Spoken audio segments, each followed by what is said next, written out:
I forgot about it. Oh, no, when it was Isomers TV, it was always YouTube. It's not always TikTok, or it's not always, I think it's always Instagram. Facebook. We're on. We're live. Hello, everybody. Hello, hello. Welcome to Isomers TV. It's springtime. We had snow yesterday. I almost got stuck at work. What can you say? What can you say? It's the weather. It's the crazy, crazy weather. Anyways, to welcome everybody to our Isomers TV. Today we're going to talk about cleansing. We're going to go really back into the basics. So this is something really important because everybody thinks they know how to wash their face, they know how to cleanse their skin, but really, truly, and it sounds like boring, but it starts with cleansing. The hygiene, the cleansing, not only the fact of cleansing, but what you leave behind is also very important. So once you've cleansed your skin, what state is your skin in? And this is really important because cleansing has changed so much over the centuries, if you will, or over the years. Cleansing used to be something that you would make your skin squeaky clean. Cleansing would be something that, people would change with how they're doing it. But at the end of the day, we have found out through science, and as the science gets better, there is a reason and an importance of how you cleanse your skin, the duration you cleanse your skin. It's not just touch and go. It's not like you're playing, home free, hide and seek, You've got to have time with the chemicals. You have to have a little bit of a conversation, a relationship with the actives so they can do what they need to do. And then once your skin is clean and you've cleaned the playing field, right, the microbiome and all of that, and everything is ready, then you go into your skincare. And then you're going to have success with your skincare because a lot of your problems, your irritation, your fungus, your acne, your redness, your wrinkles, can be due to improper cleansing. Because if you don't set it up right, then you're not going to get all of the benefits going forward. And you may even need less work than you actually thought if you actually just took the moment to cleanse properly. So, you know how I think about cleansing? Think about exercising. And exercising is a necessity. But you can do it the right way or you can do it the wrong way. So if you don't do your workout properly and if you don't do it the right steps, then it can actually do more damage. So you have to pay a lot of attention how you pick your cleanser and how you use it. Right. And cleansers are not miracle workers. It's cleansers. Your skin cleanser is not like your house cleanser. Your house cleanser polishes, shines, repairs, It says all this stuff, right? But that's inanimate. That is not alive. That is something like it's wood or it's stone or something. With your skin, your cleanser is all about preparation. It's the first course, and it should be done properly, or else the rest of the meal, the rest of the program doesn't work well. All right, let's dig in. A little bit about us, okay? Because there may be some viewers. We are cosmetic chemists, biochemists. We have been doing this for almost 30 years. More. Maybe a little bit more, right? More than almost 40. And we're passionate about our work. We don't like any nonsense stuff. We say it as it is. And we like to be very, very truthful about the information that we give out, and they should be backed up. Don't forget to like, share, and subscribe. So if you like our content, we really need you to, we really ask. I really need you. I'm going to say it directly. I really would like, and I really need you to comment, to share, to send hearts, to interact with us. The more you interact, the more our channel grows, the more we're going to love doing more of this content, right? So it's like a circle. So you give us a little and a lot of love, and we're going to give you a lot of education and love back. So it's really important to like, share, and subscribe. Tell people about us because, truly we're two, scientists in Toronto, Canada, and we've done this out of passion. And I know the world right now has a lot of influencers and a lot of slick marketing and a lot of brands and there's a lot of information out there that we never had when we started 40 years ago. But everything that you're looking at today that's modern, hip, and happening and how they're presenting started with us. We were the first people. We were the original company that actually went on TV shopping and started to talk science. And we were told not to. We were told that It's too much. It's too over her head. She doesn't want to know. This is too much. It's too complicated. So and then we were the ones who actually told you about the ingredients that were inside. We talked about the pH. We talked about acids. We did all of that. Yeah. We're the first ones to bring you into a laboratory to show you the visia, to show you below the skin using cystoscopy. We were the first ones, really, truly, also female co-founded, with the spokesperson, to be vertically integrated. I mean, there's so many milestones. We were the first ones to bring Matrixyl and other ingredients, Ectoid, to the marketplace.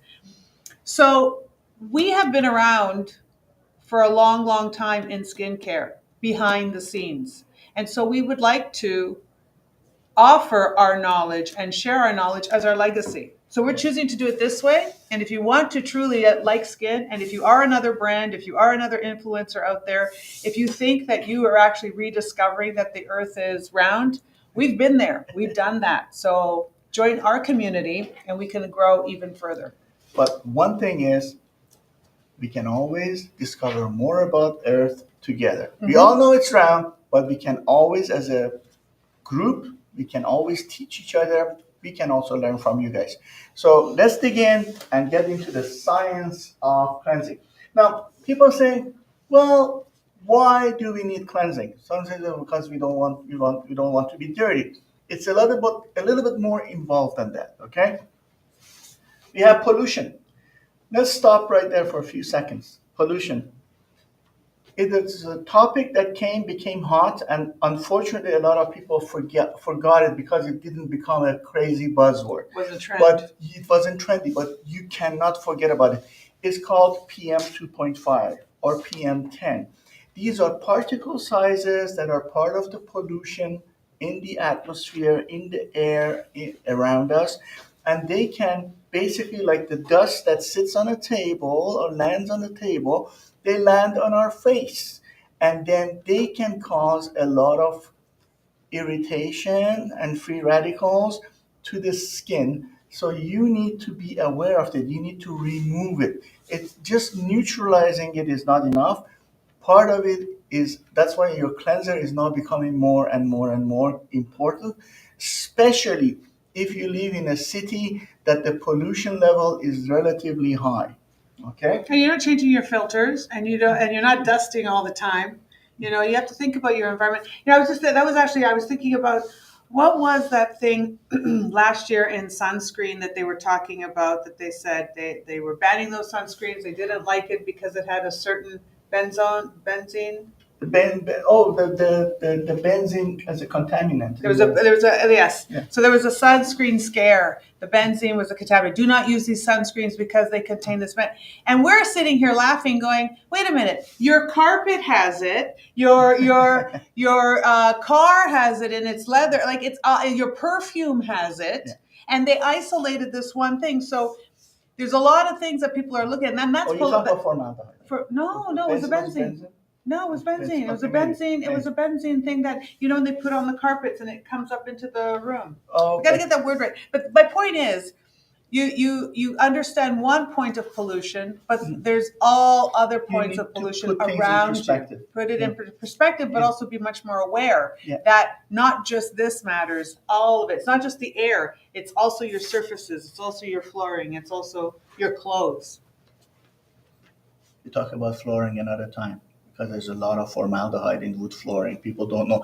And you're breathing it, you're playing on it. When you move into a new house, okay, and the flooring has just been out there, you need to make sure that you leave your windows open for a good period of time every day, because there's a lot of formaldehyde coming out of that wood. Anyways, let's get back We digress. Sebum, okay?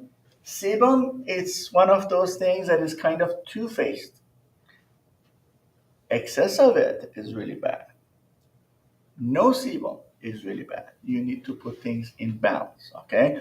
So if you cleanse your skin till it's squeaky clean, that means that you stripped all the sebum there, and that's going to make your skin suffer, because you're going to have excessive transepidermal water loss. More water is going to evaporate from your skin. Your skin is going to get dry. You don't want that. Also, the good bacteria also feeds off the sebum. If there is no sebum, zero sebum, then your skin is going to suffer, because that good microbiome on your skin is going to be compromised. SPF and makeup. So especially when we talk about sunscreens now, a lot of these sunscreens are designed in a way that they're long wear and they don't wash off in case if you go swimming, the same as your makeup.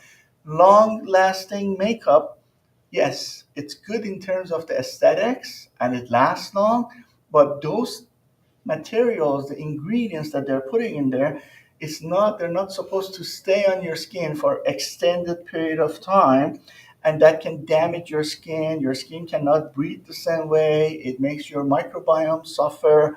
It can dry up your skin.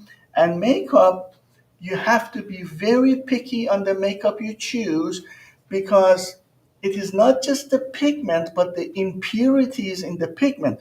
A lot of these pigments, if they're not sourced properly, they have lead contamination in it, they have mercury contamination in it, they have trace heavy metal contamination in it. That's why when you choose a makeup that is cheap, those are the type of makeup that are not controlled properly for all these trace heavy metal contaminants.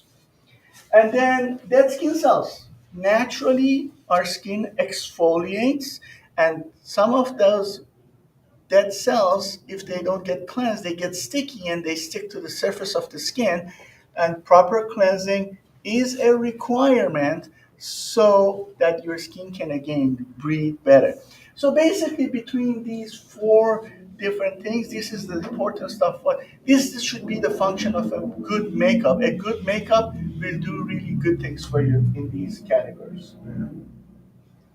Now, what distinguishes a good cleanser from a so-so cleanser or a poor cleanser or a cleanser that can damage your skin?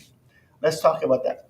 Number one is the pH. Okay, your cleanser should be at the pH of your skin or a little bit more acidic than your pH of your skin to help balance the pH of your skin. So a cleanser that has a high pH, like 7 or 8 or 9, it's not a good cleanser. So you can buy, we used to use it in high school, called litmus paper. You can buy it from a lot of science stores.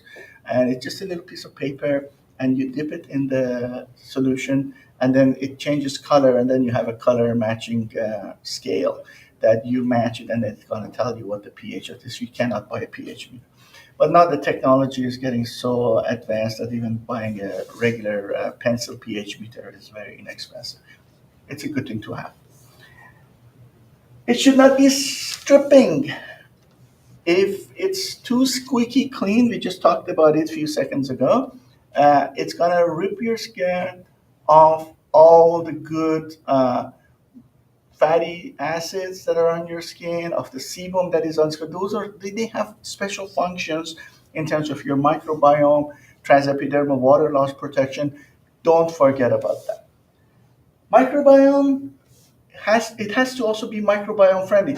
So it could be that it doesn't affect the sebum, but it is kind of like the preservative on it is so strong they choose a really bad preservative in there, or they have ingredients in there that it can suppress the microbiome. Example, alcohol. Your cleanser rich in alcohol, it can suppress your microbiome. So that's the thing that you need to really You have to avoid. understand which type of alcohol, because some alcohols. Oh, okay. We should have a course on that. Listen, You're enjoying this live? Send a heart down below. we need hearts. We need Any hearts. hearts? Listen, what you are used to as name alcohol is not necessarily the name of alcohol that you can see at the back of the bottle. Anything in the science of chemistry that has a hydroxyl group, an OH, an oxygen attached to hydrogen, and then that attaches to a carbon atom, is technically considered a type of alcohol. So, for example, you look at the back of your product, the label, the ingredients, it says stearyl alcohol. That means that it's a stearic acid that is connected to an alcohol. That acid has been changed to alcohol. Has nothing to do in terms of the characteristics, like ethyl alcohol or isopropyl alcohol. When I refer to alcohol, really those are the two alcohols that I'm concerned about: isopropyl alcohol and ethyl alcohol, or isopropanol or ethanol. Okay, so those are the two alcohols you need to be very aware of. Now, we talked about microbiome. We talked about the preservatives that are in the formulation, if they're too strong, or there are some ingredients that suppress bacteria. And if they're too strong, doesn't mean that it should not be in there, but if it's too strong, it will be too effective, and then it will really destroy all the good bacteria in your skin. I give you an example: tea tree oil. When it's used at the right concentration, at the right pH, it will do magic on your skin when it comes to cleansing or a leave-on uh, cream. However, if you take pure tea tree oil and you start massaging on your skin, I will tell you how your skin will look after a week. Your microbiome will be destroyed. So also, it's not just the ingredient, but also the concentration of it. You have to pay a lot of attention to that. Sensitive skin safe. So there are some ingredients that can be sensitizers, and you don't want to have that in your cleanser. Why should you put, say, a perfume in your cleanser that may smell really good, but has part of those perfume, they're all synthetic molecules, they're not natural, and they can cause a lot of sensitivity on your skin. So just because now the cleanser is going to make the cleanser smell good, then it's going to cause reactions on your skin. You need to be aware of that as well. Oh, here I have a tight, squeaky feeling after cleansing means your skin is crying for help. Squeaky skin. After cleansing, your skin should not feel squeaky clean. Be very, very, very aware of that. Common cleansing myths. Face should feel squeaky clean. Wrong. Wrong. Yeah, no, you don't want to. That squeaky clean, that means that you really need to restore your pH. You really need to restore a lot of things. So instead of, you've overdone it on your skin. So when you cleanse your skin should be at basically, if you have levels, your skin should be at the beginning. It should be at a 0. It should be at like a negative something. It should have everything it needs to move forward. When you go squeaky clean, it doesn't have everything it needs to move forward. Absolutely. Now, daily exfoliation keeps, oily skin doesn't need hydration. So you have an oily skin and then your cleanser is actually drying. That will damage your skin. You have to be very, very aware of that, because oil and hydration are Oil and water. It's partially related, not 100%. Because if it's oily, it's supposed to stop the transepidermal water loss on your skin. So let me ask you this question. So think of that oil on your skin as a lid on a pot. Okay? So if a pot has a lid on it, does it mean it has water in the pot? No. Only if water is in the pot, that lid is going to stop that water from evaporating. But just because you have a pot with a lid on it, it could be dry and empty. So be very aware. So some people have very oily skin, and their skin is like that pot that has a lid, but there's no water in it. So when you're cleansing your skin, you need to pay attention to moisturizers in your cleanser, and also after cleansing, you should always moisturize your skin.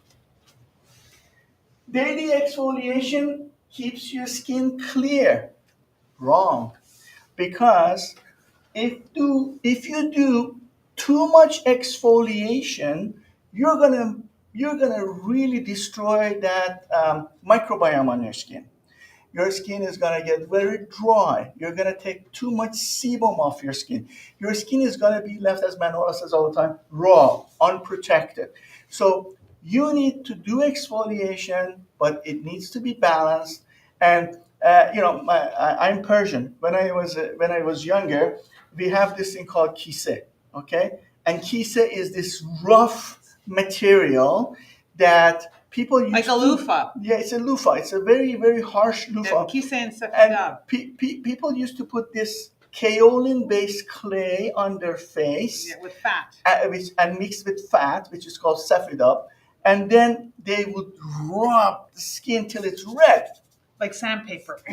Look, momentarily, your skin may have been maybe okay. In the long run, all those people that did that kind of kisa on their face, their skin always looked 10 years older than their actual age. So you need to pay attention how you exfoliate your skin. Gentle is the key thing. The exfoliation should be gentle and very, very low level if you do it on a daily basis. Okay, let's go to next. Science of exfoliation. Gentle wins. Okay? You have to be gentle when you're exfoliating. I tell you a story, I'm sure Manuela will remember this. We were still very, very young. We were in our late 20s. And we went to this clinic, and glycolic acid was the buzzword. It had just come out. Not many people could get their hands on it. So we went to this clinic, and this girl that was one of the estheticians came to the front desk, and we were just looking around to see what's happening. And she had put a layer of pure 70% glycolic acid 70%. As an exfoliation mask on her face. Her skin was on fire. She was fanning in her face, and it was getting her. Do you remember that? And she said, oh, she was waiting for the results. And you know what? Next day, her results was going to be nice. In 3 weeks, her skin was damaged. Okay. I am being told to share, like, and subscribe. I want to know how many people are watching us right now. How many questions we had? How many questions? We had good questions. All right, we are compiling all the questions, and we will be answering them. So please feel free by posting your questions. We like to know what your questions are, and we will get to them. Now, types of exfoliants. We have alpha hydroxy acids like lactic acid, glycolic acid. Then the list can be here. These are really good surface exfoliations. They're really good. BHAs are for more deep cleansing, deep, like inside the pores. That's amazing for blackheads. Okay, so this is why, because they penetrate deeper. And then we have the biodegradable beads that they can go on your skin. And these micro beads, they really help to get into those deeper layers where your fingers are not getting there. And massaging it on your skin really helps to do that gentle exfoliation. So basically, we have the two types of chemicals, AHAs, BHAs, and then we have the physical means. Well, there's one more, which is enzymatic. I forgot to put it here. So there's enzymatic. There's also spicular. Yeah, exactly. Then risk of overexposure, you can, if you overdo it with these things, you can get a thinner skin, disrupted microbiome, and increased redness and sensitivity. And dryness, and aging, and fine lines and wrinkles. So that's why we put up here gentle wins. Be gentle when you're doing exfoliation. Otherwise, you're going to get the redness, you're going to make your microbiome suffer, your skin is going to get drier. Now, choose the right cleanser. How do we choose the right cleanser? You have dry or sensitive skin, you need to use a cleanser that is also hydrating at the same time and uses some of the ingredients that actually help to calm your skin.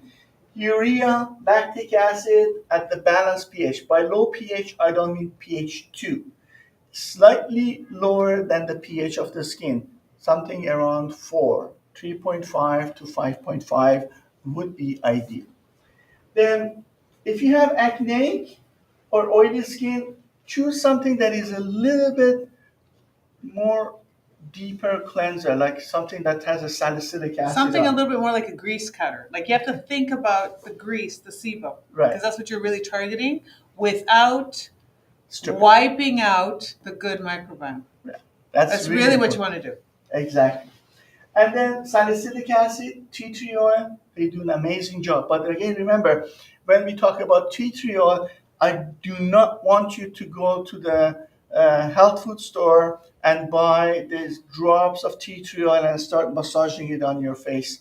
No, that's That's the like the wrong number way. one way of sensitizing your skin. It happens very quickly when you Yeah, do something like that. It's going to really sensitize, right? So it's very good for you, but there is a threshold. There's a tipping point. So be careful. That's why in the hands of cosmetic chemists, formulators, you're in safe hands. When you do it yourself, absolutely. it can change the balance. Then the last thing is that if you're using very, very Heavy high makeup, SPF products for whatever reason, I'm not a believer in the high SPF products unless you have specifically a skin skin condition condition. that your dermatologist has advised you. People go to these SPFs 50s, 60s, and 100. I've heard SPF 100. It just blows my mind away. You're not It's getting more not protection. necessary. Yeah, It's you're not not. You're necessary. not getting what you think you're getting. Right. And the harm outweighs the benefits by far. You don't need to do that. Um, We should even talk about the fact that they're saying more people are using SPF and more people have Skin cancer. skin cancer.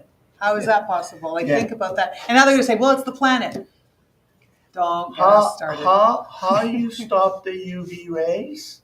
I give you a very simple analogy. Say the UVA and UVB is bad for your skin. Overexposure to UV and UVB is bad for skin. No questions asked. Right, But how you stop it right. matters because sometimes there are things that they stop it, but during that process of stopping the UV and UV, they release their own toxins, and those toxins are called free radicals. Okay, so you do good in one area, then you do damage in another area. But then they can say, but then I use a vitamin C, so I should be fine. No, because that there's so many different types of free radicals, and not any type of an antioxidant will stop all those free radicals. And that's the other part that they don't say. And also the other part is some people think that when you put an SPF on, you will never tan or you don't tan because they say I use SPF, but I still get brown, or I still my color still changes. It's like, yeah, because it's not a shield on top. Yeah, It's still interacting with a certain level. Up to a certain level, you're still vulnerable, even at 100, depending on the active that they're using. exactly. So So our point is that sits on your skin. You want to take it off. right, So you need to actually use. So even if you don't. especially if they're waterproof or long-lasting makeup, Yeah. you really need. So to pay even for attention. guys out there, for people who say, "Well, I don't wear makeup," well, sunscreen is considered in the sense of a cleansing phase, or in the skincare world, we consider it a makeup because it contains a lot of the similar ingredients a colored makeup would have. Therefore, you want to remove it off your skin the same way. We lump it into the same category: sunscreen and makeup. Either one on your skin requires double cleansing Yeah. or an oil breakup cleansing right away. Right? So That's the first the step. answer was here: do double cleansing. So use a combination of these two, or what sometimes you can do, you can use an oil-based cleanser Yes. followed by a cream cleanser. You can also do that. That's why the oil-based cleanser, even for sunscreen. That's especially not if just it's makeup. if it's inorganic sunscreen. Oil-based cleansers do a good job. Now, let's talk about our hydrating Ooh. cleansing milk. This is our hydrating milk cleanser. Don't forget to like, share, and subscribe. Just do us a favor and hit that like button, Do we have a subscribe price button. for? Do we have a price today? Do We have a price today. We forgot to talk about that. What is the price? One One person will win both of them. Yes. So one person. So we have to think of a question. We have to think of a question. I'm gonna think of a question. And we're gonna ask you a question soon. And the person that leaves the answer in the comments, they're gonna be selected as a potential winner for a cleanser, a milk cleanser, and an exfoliating cleanser. All right, let's talk about the milk cleanser. All right. So let's talk about our milk cleanser. What we have done here, we are using urea and lactic acid. Urea, believe it or not, participates in exfoliation, but also is a great moisturizer. And So is also, lactic acid. lactic acid also participates in exfoliation and is a great moisturizer. Lactic acid is part of the natural moisturizing factors of the skin, and it does a great job. So we like it, right? So everybody needs a little bit of lactic acid in your skin. Yes. Rice starch. Rice starch is an amazing ingredient. You get that from the rice water. You know how people say they take rice and they make the water? Yeah, That's the starch. That white stuff in that water is the starch. right. So one of the ingredients in here is that rice. That We don't is say rice water, we soothing, say rice starch. calming, it's anti-inflammatory, and that is so important when you're using a cleanser. And then moisturizing esters. So these are some of the components that help remove the dirt and debris because we have like dissolves like. So these esters interact with some of those bad stuff that you want to remove as chemicals on your skin because of your sunscreen or other ingredients that you want to wipe down, or makeup. The makeups have a lot of esters. Not only they help them to remove them, but also they have moisturizing effects. So this is with the technology that we have created. So this is, what is it good for? Ideally for dry, sensitive skin, morning and nighttime. It's an amazing way to treat your skin. It's a good way to start your day and finish your day. Mhm. Now, the next cleanser I want to talk to you about This is one right here. exfoliating cleanser. First of all, we're using highly purified tea tree oil in it because tea tree oil also has ingredients in it that can irritate the skin more than tea tree oil, those impurities in it. When it's refined, then not only it has a better shelf life, but it's also less irritating to the skin.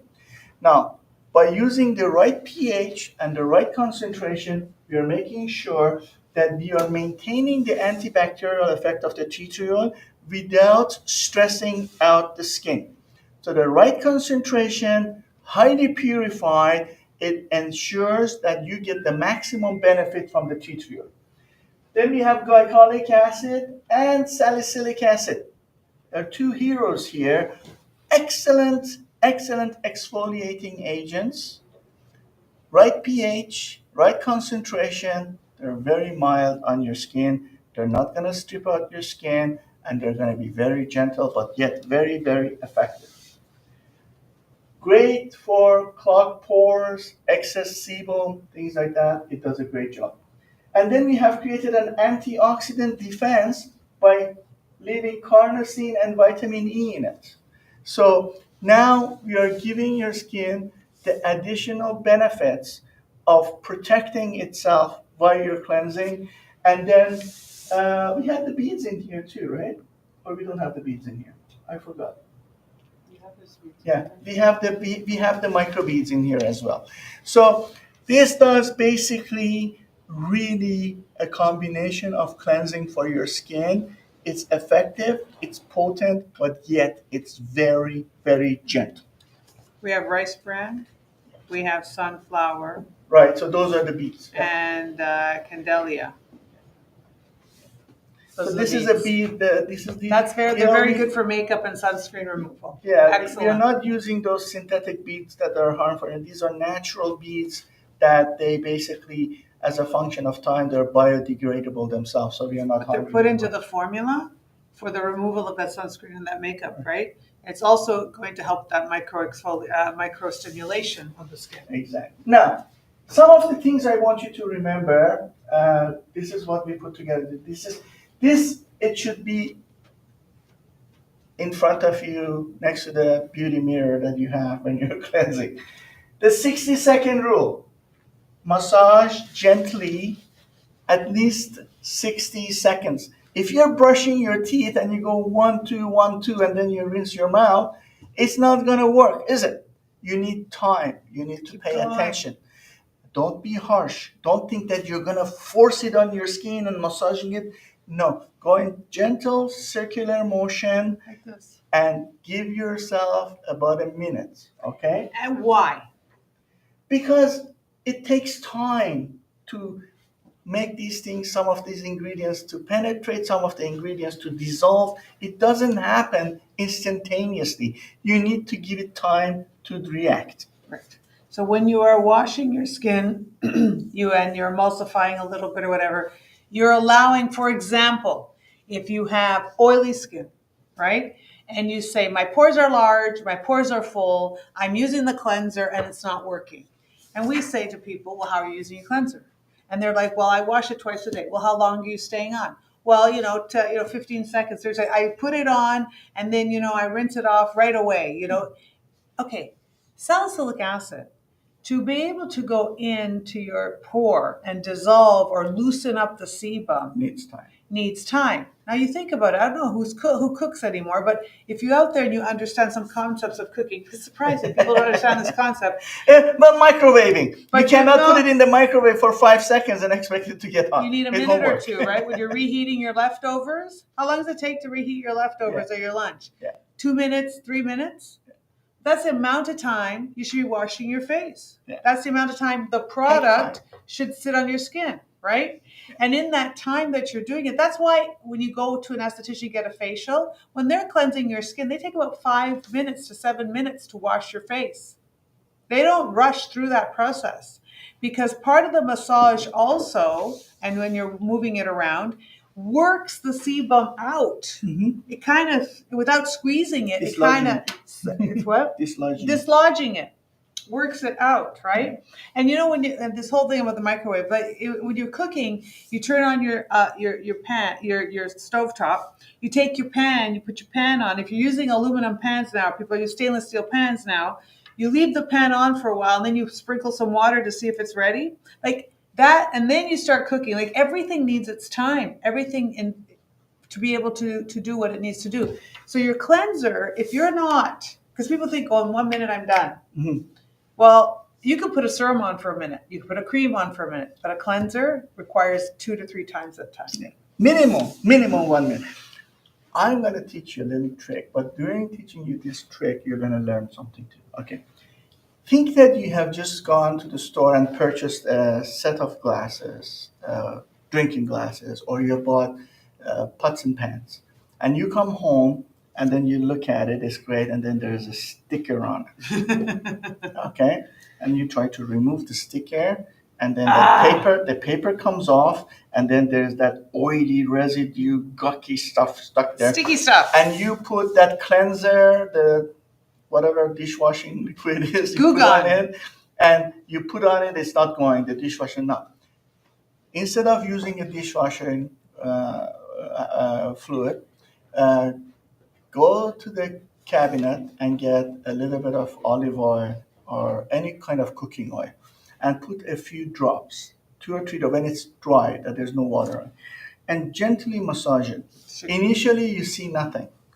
After 5 seconds, it starts dissolving it. After a minute, it's almost gone. A minute and a half is gone. And then you wipe it with a Kleenex, and then you can wash it with that dishwasher, and then it's clean. Don't take something and scrub it because you're going to scratch it. So this is the same. This is like dissolves like. That's what I'm trying to explain. The solubility of that resin of the glue is very similar to that of that oil. And like dissolves like and makes it disperse in the oil, and you remove it. You try to do that with water, just water, it's not going to happen. And if you try to do it in 10 seconds, it's not going to happen. Do it in 10 seconds. So remember that as a guide, that the same way that you were trying to remove that gunk, that it was so visible to the naked eye, on your face there are things that are not visible and you want to remove it. And when you pay attention to it and you be gentle and give it time, you get a really good result. Double cleanse at nighttime. Do once, rinse, and do again. Because during the day, depending where you're living, with all that makeup yours on your face, you have accumulated so much PM 2.5, PM 10. These are particulate matters. PM stands for particulate matters. And on your skin, these are toxic. You do it once, it may not all come off because that amount of cleanser you put has been saturated. It cannot take anymore. You need to rinse and start with a fresh amount. Okay? So this is like doing sometimes your laundry needs to be done twice because the first time there was not enough water in there and the soap that could cleanse it. That water was saturated with dirt. You needed to start fresh. So think about it the same way. Now, morning cleanse is important. You need to remove the sweat, dead skin cells on your skin, the oil, sebum, everything that has happened overnight. You need to remove it. The other thing that you have to remember is when you're doing the cleansing on your skin, it is not just cleansing your skin, but when you go to the next step and you're putting some anti-aging products on it, because of the condition of your skin, those anti-aging products are going to work much better. They absorb better. If it's a layer of dirt and oil and sebum and all these leftover makeup, guess what? It's not going to work as well. So gentle cleansing, it's really a great part, a great start to an anti-aging regimen. Hydrate. Skin health regimen. It's not just anti-aging, because a lot of people, get freaked out, get triggered by the word anti-aging. I'm not old enough, or that's not my, This anti-aging to us is really just maintaining, fighting wear and tear. You don't want things to break down. You don't want things to get older. You want things to stay fresh, to stay relevant, to stay as strong and healthy as possible. So the cleansing is part of that. Exactly. Look, as soon as we're born, right after that, we start aging. So anything that we fight that process, to me as a biochemist, is anti-aging. I think we covered everything. Yes. All right, so here we go. We want to talk about the cleansing. We want to talk about when you're choosing your cleanser. It's very important because it really helps set your skin. But your cleanser should be uneventful. Your cleanser should just clean your skin, balance the pH of your skin, and get your skin ready for the next step. Mm-hmm. Your job of the cleanser is to not destroy your microbiome. Mm-hmm. If you alter your microbiome, if you destroy it, you really can't get to any of the other things you want to do in your skincare routine, because that needs to reset and needs to save itself first, right? It's like when you're having a storm, you can't really be, if you're having a rainstorm outside, you can't set your table, no matter how soon guests are arriving. You got to control the storm. You got to go into a different environment. Same thing with your skin. You've got to clean your skin properly, and you've got to set it up for success. This is why when you're using a well-formulated cleanser like these, you don't necessarily need a toner, because toners, and I know a lot of people are talking about toners in so many different ways. It's like, this is marketing again, right? You guys are like, I need a toner, I need 7 toners. The idea of a toner is to tone the pH. That's what a toner is. That's why it's called toner. You guys want to call it something else, then create your own category. So call it pH adjuster, and the new cleansers don't, if they're formulated properly, they don't need it. You don't require. And unfortunately, a lot of toners have alcohol in it, which is another. So you try to address one thing, and then you cause another. You know what really gets me is the toners are really not really toners at all. They're just diluted moisturizers, mm-hmm. And they're just saying, well, this is going to refresh and reset your skin. So you're actually at a step you don't even need, because the whole thing is you got to clean, you got to feed, you got to correct, you got to protect your skin. Those are the 4 things you have to do. How many steps you take to create those 4 things in your skincare routine is going to depend on how smart you are at putting a skincare routine together and knowing what your skin needs. So a lot of times you can clean and feed your skin just with the cleanser, and correct and protect just with a cream. So that's two steps. Or you can do 7 steps and not even cover half of those things, right? You can maybe clean, maybe protect. But I notice with a lot of people, they do a lot of correcting, not a lot of feeding. Actually, the feeding, which is the most important, clean feed, they don't do. So they're correcting for their skin, but they're not protecting their microbiome or feeding their microbiome. I'm just scanning to... We have questions. And please help us out too by liking and commenting and sharing and subscribing. Tuxedo is with us today, and he likes it when you guys hit the notification bell and you subscribe. Can you use exfoliating cleanser every day? That's a very good question. And the answer is depends. And I'll tell you why. because you could be switching between two cleansers and still exfoliating every day, but you're exfoliating differently. So for example, if you're using the exfoliating cleanser that's called an exfoliating cleanser, this contains more active or aggressive exfoliants. They're going to exfoliate the sebum. It's going to work on the rough, dry skin because it has the microbeads, right? So that's exfoliation. And then you say, well, you're going to use this 3 times a week, and then you use this 3 times a week. But this has lactic acid and urea. So it has a gentle form of exfoliation. But you can do them every day, but they're very different levels of exfoliation. Question. Should I use cleansers in the morning or just water is enough? I think you were not watching the presentation. Now, you need to use cleanser in the morning. You don't have to do a double cleanse. You don't have to do an aggressive cleanse, but you definitely need to do some sort of cleanse. So you can use the milk cleanser, very gentle. You can use hypochlorous acid, also a good option for the morning if you're like so opposed. But the part I don't get is you wake up in the morning, you're going to jump into the shower. Are you doing this? Avoiding your face at all costs when you're in the shower? You're not going to wash your face? Like, I don't get it. I don't get what people are doing. They don't want to get their hair wet. That's why they do that. Is that what they're doing? They wrap your hair up. But you're in the shower. It doesn't take you anything to do that, 40 seconds and continue.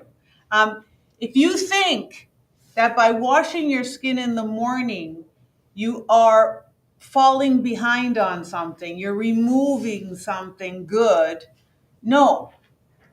By washing your skin in the morning, you are removing something dirty, greasy, oily, sebum, those parts per million, right? That the small little particles that are sitting on your pillowcase and on your towels. Mm-hmm. And yeah. How can you tell if a cleanser is microbiome friendly? It's a good question. I tell you. If you start using the cleanser, first of all, you can look at the ingredients. Say it's about feel. Okay. And you cannot immediately tell by how your skin reacts, but as a function of time, if your skin is losing its radiance, Dry. if it's becoming more dry, Itchy. if it's becoming more irritated, those are all the signs that it is not microbiome friendly. You know More what blackheads, more breakout. I will create a table for you guys for microbiome friendly ingredients in skincare. How's that? I think that will be a good thing for you guys to have it as a reference. Can you use face cleansers as a body cleanser? Yeah, sure, you can. Yeah, you can. But can you use a body cleanser as a face cleanser?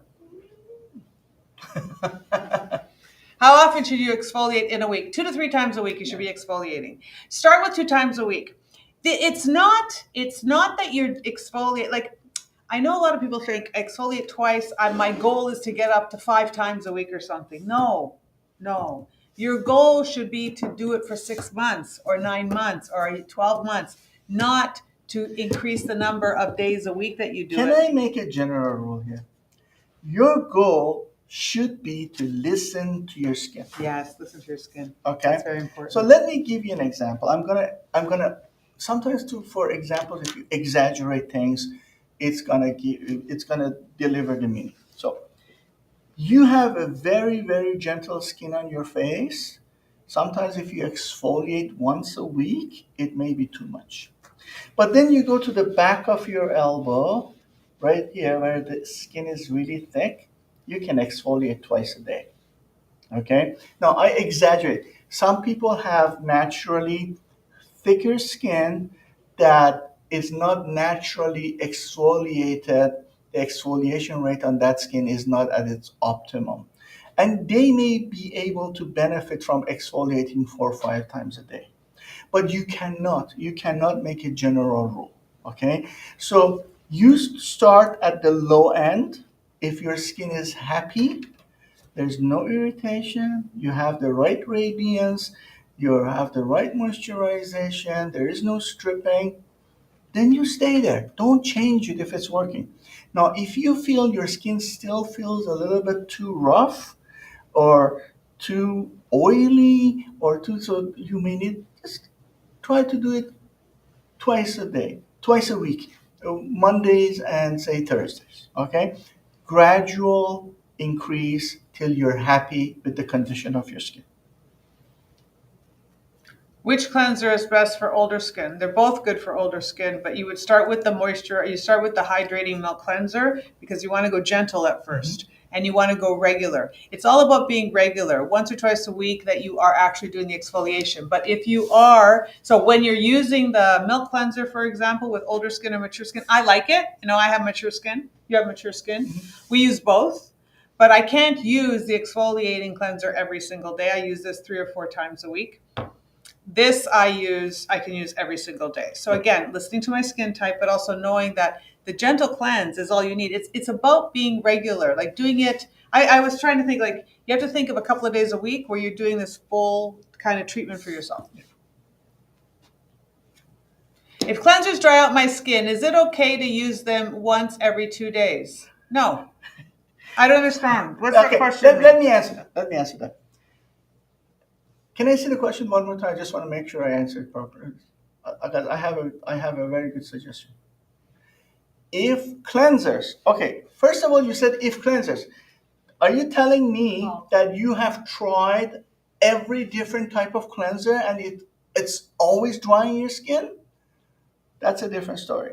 But if you're using a particular cleanser and it's drying out your skin, maybe that formulation is not the right type for your skin. Maybe it's overstripping your skin, or maybe your skin is naturally lacking sebum. For example, if you're using a medication like Accutane and things like that, then your skin is super dry, and then you have to go to a super, super gentle moisture cleanser that actually is very rich in moisturizers. Because that cleansing, the cleansing step that you do, you should go with a product like this one that has a lot of urea in it, and it will help to moisturize your skin. And right after cleansing, you have to go to a very good heavy duty moisturizer and mix a little bit of Vaseline with that to give you that. You're assuming the barrier's broken. You're assuming that it's your cleanser that's the problem, right? Like, so you've washed your skin with this product and you've waited 20, 30 minutes before doing anything else.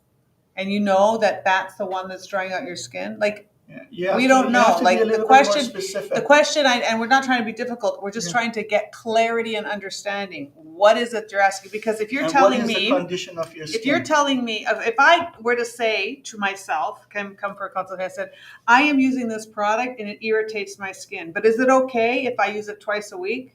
I'm going to be like, why are you using a product that irritates your skin? That would be my first question, right? So it's like saying, I'm lactose intolerant. It's okay though if I drink milk twice a week? Well, you're lactose intolerant. So this is how the question is coming off. So we want to give you the right information. So if you're finding that the product is not good for you, avoid it. If you're finding that you're using the product too much, that's different. That's a different story. It's like maybe it's very high in BHAs. Maybe it has beads in it and you're massaging it too hard. There's so many unknowns here for us. You can write us a detailed, give us detailed information with the actual ingredients that are in the cleansers you have used, and we can probably better answer your question. All right, next question. Hopefully it's. Do we plan to create an oil-based cleanser? Yes, we do, but we also have this with the beads in here, though these are actually going to help with the oil as well. But we are working on a separate really good makeup remover, sunscreen remover cleanser, which is very good. We are just right now, the problem with what we have right now is we want to put it in the jar and it's too thin, too liquidy. We need to increase its viscosity, and we're having a little challenge in the back of doing that. And the reason is because we can do it in a very cheap and cheerful way, and you'll be happy with the way. Work. But we're not happy with those ingredients that are the option. So we're looking to do it in a very skin healthy, microbiome friendly way. Difference between the advanced cleanser and exfoliating cleanser. Advanced cleanser. The advanced cleanser is very lightweight. It's very similar to it's in the black bottle. It's very lightweight. Here it is, this one right here. So this is the advanced cleanser. It contains microbreeds. It's microbiome friendly, and it is richer. So this is for dry skin.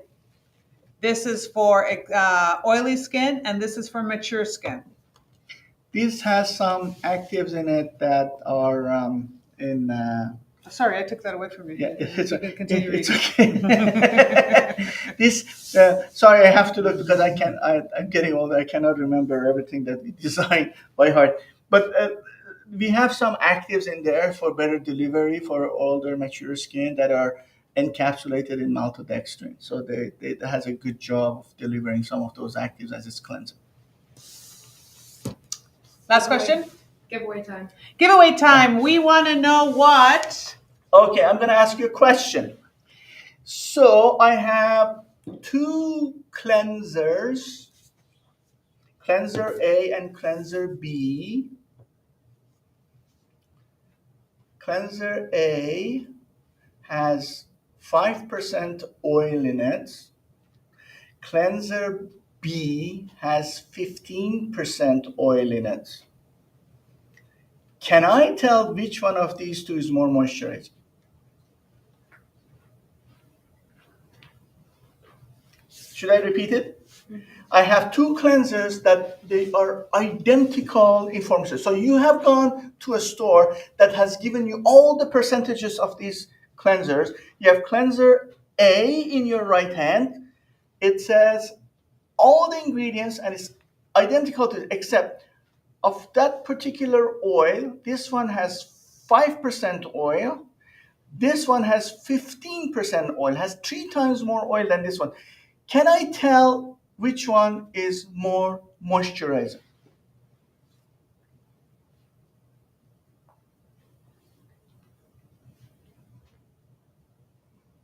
Someone said no. Okay. Winner! You can't. Why? Why? You know what? Because what? Sarah from TikTok said no because you have to look at what the other ingredients are. No. I said the other ingredients are identical. They're identical. The right answer is no. But why? Now, Why? whoever says why, you cannot tell. Everything else is the same, except one has 5% oil, the other one has 15% of the same oil. Why you cannot tell which one is more moisturizing? Because oils don't. I gave you the answer. I gave you the answer. Oils don't necessarily moisturize the skin. Yes. Oil. Same oil. person, Sarah from TikTok. Sarah, you got it. Yeah. Oils don't moisturize. Okay. Take something that is dry and put it in a bottle of oil, and then sun-dried tomatoes and measure the moisture content of it after 2 years. Sun-dried tomatoes. They preserve them in oil. Right. So that was the quiz. All right. Don't forget to like, share, and How many subscribe. Thank you likes so you got? much for tuning in. We're going to go. We really appreciate it. We really appreciate Do you know how hard I worked on that presentation with Manuela for you guys? 7,000. 7,000. Is that good? Not good enough. It's not. Manuela says we need more. We It was worked really 7,000 hard. just for me. I think none. She got 7,000. I want this number to go to 15,000 now. I demand. If you like these kind of shows that we put together and presentations about the product, we get to know our products, get to know us, ask the questions. Next week we're going to talk about, or tomorrow we have a special live phytoestrogens. We're going to talk about hormonal aging, menopause, phytoestrogen. The staff behind here are looking around going, what are they talking about? Let's make sure we can convince them not tomorrow. We have so much work. And we're saying work is good. It's good to be on your toes. All right. Thank you so much. Thank you so guys. much. See you guys tomorrow. Don't forget to like, share, and subscribe, and click the notification bell. And we'll talk to you guys.